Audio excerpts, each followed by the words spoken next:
दिल्ली में कांग्रेस रैली में पीएम मोदी को लेकर दिए गए विवादित बयान पर संसदीय कार्य मंत्री किरेन रिजिजू ने कांग्रेस अध्यक्ष मल्लिकार्जुन खड़गे और नेता प्रतिपक्ष राहुल गांधी को सदन में माफी मांगने की बात कही।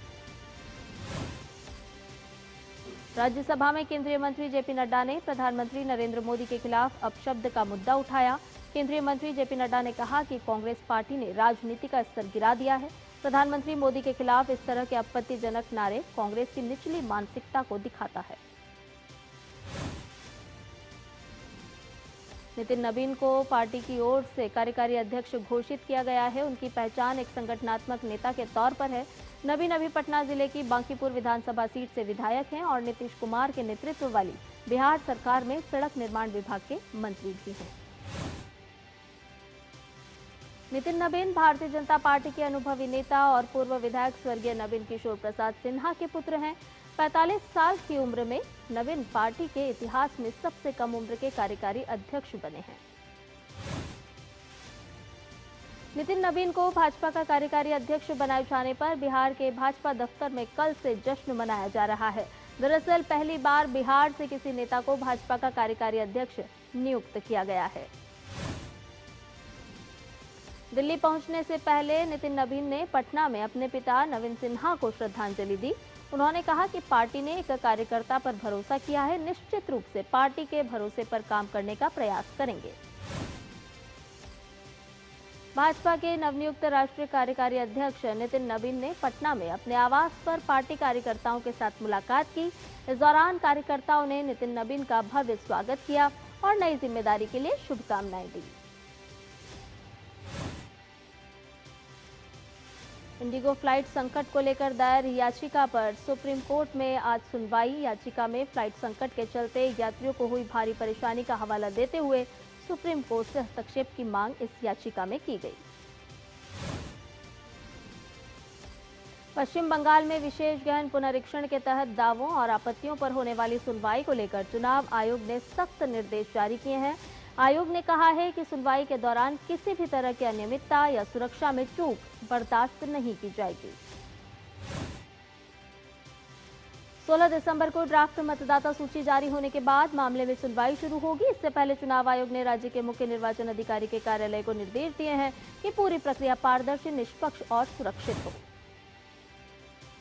आयोग ने स्पष्ट किया है कि सुनवाई के दौरान केंद्रीय सशस्त्र पुलिस बल की तैनाती नहीं होगी और सुरक्षा व्यवस्था राज्य पुलिस की ही जिम्मेदारी होगी। अधिकारियों के मुताबिक अगर सुनवाई के दौरान राज्य पुलिस की ओर से किसी भी तरह की लापरवाही या जानबूझकर की गई गड़बड़ी सामने आती है तो तुरंत कार्रवाई होगी। आयोग ने यह भी तय किया है कि सुनवाई केवल जिला अधिकारी कार्यालयों में होगी। सुनवाई का वेब प्रसारण अनिवार्य होगा और रिकॉर्डिंग सुरक्षित रखी जाएगी। अरुणाचल प्रदेश में पंचायत और म्युनिसिपल चुनाव के लिए सिंगल फेज में मतदान हो रहा है। मतदान करने के लिए लोगों की लंबी लंबी लाइनें लगी हुई है। वहीं प्रशासन ने सुरक्षा को लेकर पुख्ता इंतजाम किए हैं। विदेश मंत्री डॉक्टर एस जयशंकर ने ऑस्ट्रेलिया के सिडनी स्थित बॉन्डी बीच पर यहूदी त्योहार हनुक्का के जश्न के दौरान हुए आतंकी हमले पर गहरा दुख व्यक्त किया है। विदेश मंत्री डॉक्टर एस जयशंकर ने सोशल मीडिया प्लेटफॉर्म एक्स पर एक पोस्ट में कहा कि उन्होंने इस घटना को लेकर ऑस्ट्रेलियाई विदेश मंत्री से बातचीत की और इस कठिन समय में ऑस्ट्रेलिया को भारत का पूरा समर्थन देने की बात भी कही। राजस्थान के अलवर जिले में स्थित ऐतिहासिक सिलिसेड झील को रामसर साइट घोषित किया गया है। इसके साथ ही छत्तीसगढ़ के बिलासपुर के पास स्थित कोपरा जलाशय को भी रामसर साइट के रूप में मान्यता दी गई है। इसे जैव विविधता संरक्षण, जल एवं जलवायु सुरक्षा तथा सतत आजीविका की दिशा में एक महत्वपूर्ण उपलब्धि माना जा रहा है। सिलिसेड झील देश की 95वीं रामसर साइट बनी है। जैव विविधता और अनुपम प्राकृतिक सौंदर्य से भरपूर सिलिसेड झील पर्यटकों के लिए एक प्रमुख आकर्षण केंद्र है। पहलगाम आतंकी हमला मामले में आज एनआईए चार्जशीट दाखिल करेगी। एनआईए जम्मू की विशेष एनआईए कोर्ट में चार्जशीट पेश करेगी। पहलगाम के बैसरन वैली में इस वर्ष 22 अप्रैल को आतंकी हमला हुआ था, जिसमें 26 लोग मारे गए थे। एनआईए की जांच के दौरान हमले में 3 आतंकवादियों की प्रत्यक्ष संलिप्तता सामने आई थी। एनआईए ने जून में 2 व्यक्तियों को गिरफ्तार किया। इन व्यक्तियों पर उन 3 आतंकवादियों को शरण देने का आरोप है जिन्होंने जुलाई में भारतीय सेना ने मार गिराया था। भारत ने बांग्लादेश की अंतरिम सरकार से आरोपों को खारिज करते हुए कहा है कि वो बांग्लादेश में शांतिपूर्ण, स्वतंत्र और निष्पक्ष चुनाव के पक्ष में है। भारत की ओर से स्पष्ट किया गया है कि भारत का रुख यही रहा है कि बांग्लादेश की जनता को बिना किसी दबाव या भय के अपने लोकतांत्रिक अधिकारों को प्रयोग करने का अवसर मिलना चाहिए। भारत ने साफ किया है कि उसकी भूमि का उपयोग बांग्लादेश के हितों के खिलाफ किसी गतिविधि के लिए नहीं किया जाता है। साथ ही भारत ने उम्मीद जताई कि बांग्लादेश की अंतरिम सरकार देश में कानून व्यवस्था बनाए रखेगी और शांतिपूर्ण चुनाव सुनिश्चित करेगी। पश्चिम बंगाल में विधानसभा चुनाव से पहले निर्वाचन आयोग ने ईवीएम की जांच के लिए अहम फैसला लिया है। इसके तहत ईवीएम की प्रथम स्तरीय जांच यानी कि एफएलसी के लिए 5 नोडल अधिकारियों की नियुक्ति की गई है।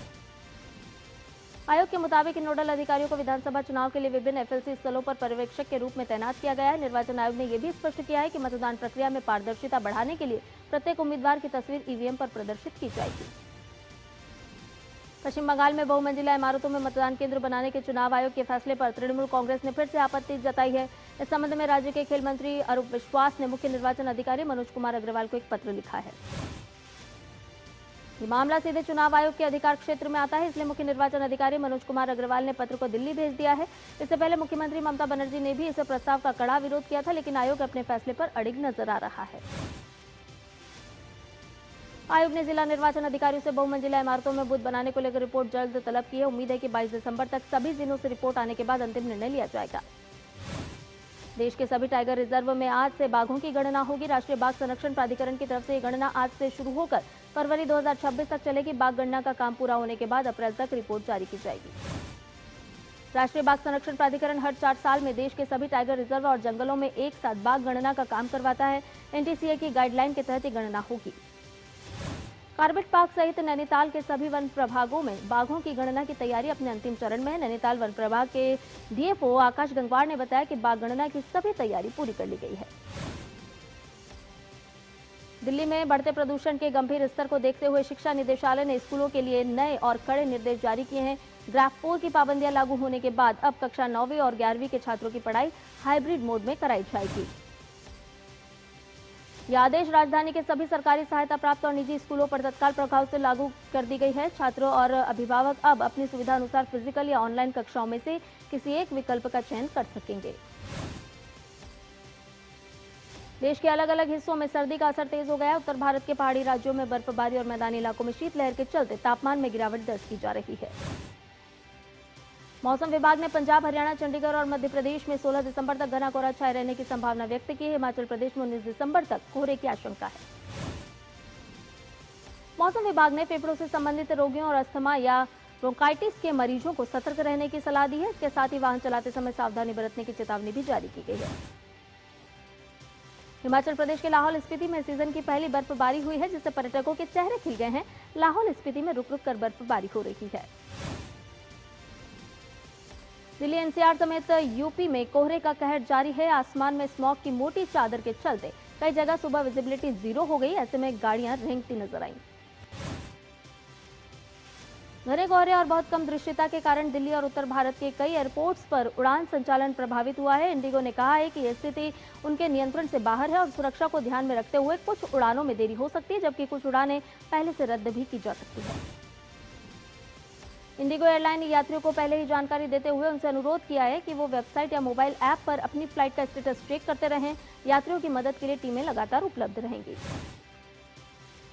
लियोनेल मेसी के दिल्ली दौरे के चलते दिल्ली पुलिस ने सुरक्षा के चाक चौबंद इंतजाम किए हैं। कोलकाता में आयोजित समारोह के दौरान हंगामे को देखते हुए दिल्ली पुलिस ने पूरी तैयारी की है। शेयर बाजार आज सपाट खुला। सेंसेक्स 84,900 के स्तर पर, तो वहीं निफ्टी 25,950 के स्तर पर खुला। आज से सार्वजनिक क्षेत्र के सबसे बड़े बैंक एसबीआई का ब्याज दरों में कटौती का फैसला लागू हो गया है, जिससे कर्ज लेना अब सस्ता होगा। भारतीय स्टेट बैंक ने ब्याज दरों में 0.25% की कटौती की। फैसला इस महीने की रिजर्व बैंक द्वारा रेपो रेट में 0.25% की कमी के बाद लिया गया है। Steel authority of India limited ने नवंबर 2025 की बिक्री में बेहतरीन प्रदर्शन किया है। रिटेल बिक्री में 69% की बढ़ोतरी हुई है। कुल बिक्री में 27% की वृद्धि दर्ज की गई है। वैश्विक चुनौतियों के बावजूद मजबूत रणनीति और ग्राहक केंद्रित प्रयासों से ये सफलता हासिल हुई है। मत्स्य पालन विभाग ने लक्षद्वीप द्वीप समूह में मत्स्य पालन की क्षमताओं को उजागर करने के लिए पहली बार निवेशकों की बैठक का आयोजन किया। अपनी तरह की पहली निवेशक बैठक में टूना और गहरे समुद्र की मत्स्य पालन, समुद्री शैवाल की खेती आदि क्षेत्रों में काम करने वाले लगभग 22 निवेशकों और प्रमुख उद्यमियों ने हिस्सा लिया। भारतीय रेलवे स्वदेशी उत्पादन को बढ़ावा देकर मेक इन इंडिया को मजबूत कर रहा है। भारतीय रेलवे ने 11 सालों में 42,600 से ज्यादा LHB कोचों का निर्माण किया है। मिजोरम के बुनियादी ढांचे और अर्थव्यवस्था को मजबूती देने के प्रयास अब रंग ला रहे हैं। मिजोरम के सारांग रेलवे स्टेशन पर पहली बार सीधे ऑटोमोबाइल रैक आया। रेल द्वारा 119 कारें सारांग पहुंची। मैरीटाइम इंडिया विजन 2030 के तहत चेन्नई कामराज कोडालोर क्लस्टर को 2047 तक पूर्वी तट पर मेगा पोर्ट के रूप में विकसित किया जाएगा। इस क्लस्टर का लक्ष्य 2047 तक सालाना 300 मिलियन टन से अधिक कार्गो हैंडलिंग क्षमता हासिल करना है। सागरमाला कार्यक्रम के तहत पोर्ट आधुनिकीकरण के लिए 234 परियोजनाएं शुरू की गई हैं, जिनमें से 106 परियोजनाएं पूरी हो चुकी हैं। केंद्रीय विज्ञान एवं प्रौद्योगिकी राज्य मंत्री डॉक्टर जितेंद्र सिंह ने 1 लाख करोड़ रुपए के अनुसंधान विकास एवं नवाचार फंड को ऐतिहासिक पहल बताया। हांगकांग के पूर्व मीडिया टाइकून और चीन के आलोचक जिमी लाई को एक बड़े राष्ट्रीय सुरक्षा मामले में दोषी ठहराया गया है।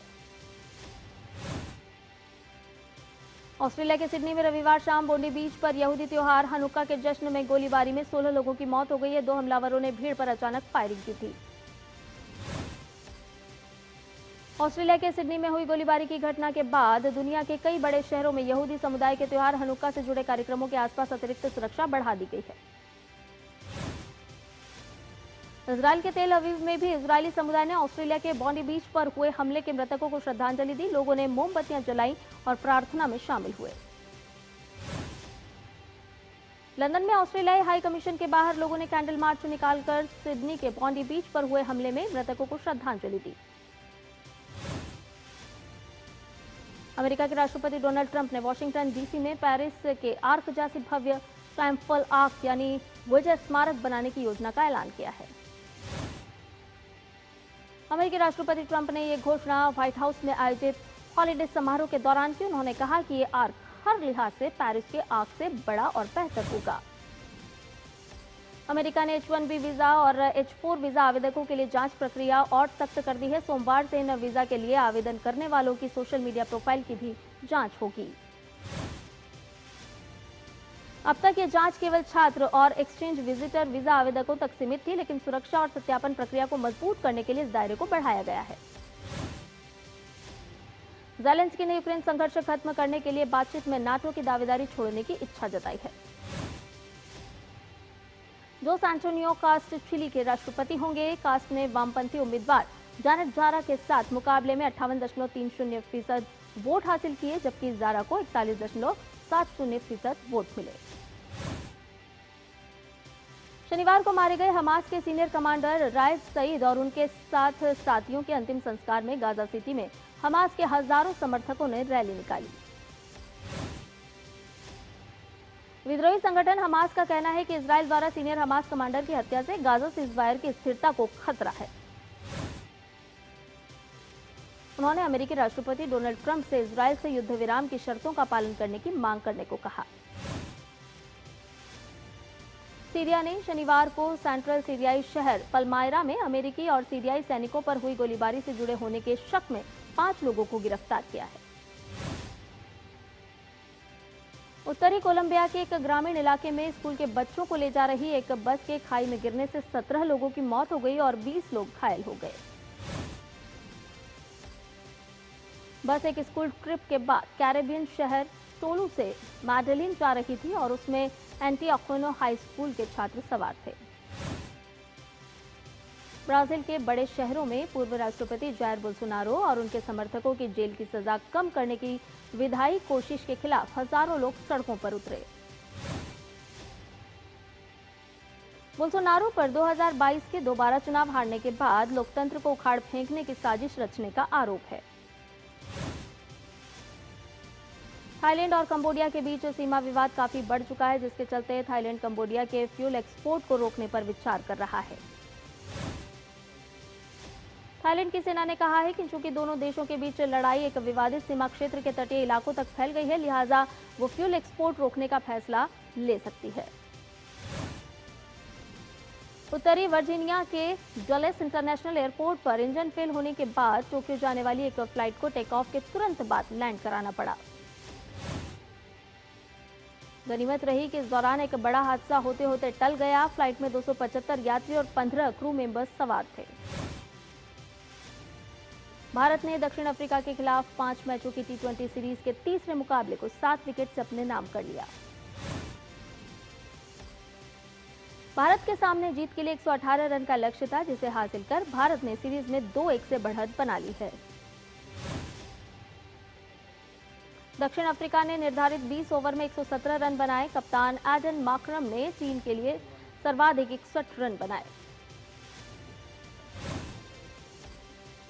अंडर 19 क्रिकेट एशिया कप में भारत ने पाकिस्तान को 90 रन से हरा दिया। 241 रन के लक्ष्य का पीछा करते हुए पाकिस्तान की टीम 150 रन बनाकर आउट हो गई। दिल्ली का Arun Jaitley stadium football icon Lionel Messi की मेजबानी के लिए तैयार है। मेसी अपने गोट इंडिया टूर 2025 के आखिरी चरण में आज दिल्ली में होंगे। डीडीसीए के सचिव अशोक शर्मा ने कहा कि मेसी का दौरा युवा फुटबॉलर्स के लिए प्रेरणा का स्रोत होगा। उनके मुताबिक ऐसे दिग्गजों से मुलाकात के पल भविष्य के खेल के सितारे तैयार करने में मदद करते हैं। दिग्गज फुटबॉलर लायनल मेसी रविवार को मुंबई में दिखे। वानखेड़े स्टेडियम में हजारों प्रशंसकों ने मेसी का गर्मजोशी के साथ स्वागत किया। भारत ने पहली बार स्क्वाश विश्व कप अपने नाम कर लिया है। चेन्नई में खेले गए फाइनल में भारत ने हांगकांग को मात दी। पीएम मोदी ने एसडीएच स्क्वाश विश्व कप 2025 में इतिहास रचने पर भारतीय स्क्वाश टीम को बधाई दी। उन्होंने लिखा कि सफलता ने पूरे देश को गौरवान्वित किया है। प्रीमियर लीग फुटबॉल में मैनचेस्टर सिटी ने क्रिस्टल पैलेस के खिलाफ 3-0 की आसान जीत हासिल की। मैन सिटी के लिए हालांड ने 2 गोल करके टीम की जीत में अहम भूमिका निभाई। टॉटनहैम हॉटस्पर्स को प्रीमियर लीग में एक चौंकाने वाली हाल का सामना करना पड़ा। टॉटनहैम को नॉटिंघम फॉरेस्ट ने 3-0 से शिकस्त दी। स्पेनिश फुटबॉल में रियल मैड्रिड ने एम्बापे और रॉड्रिगो को गोल की मदद से अलावेस पर 2-0 की जीत दर्ज की। इस जीत के बाद रियल बार्सिलोना के लीग में दूसरे स्थान पर बनी हुई है।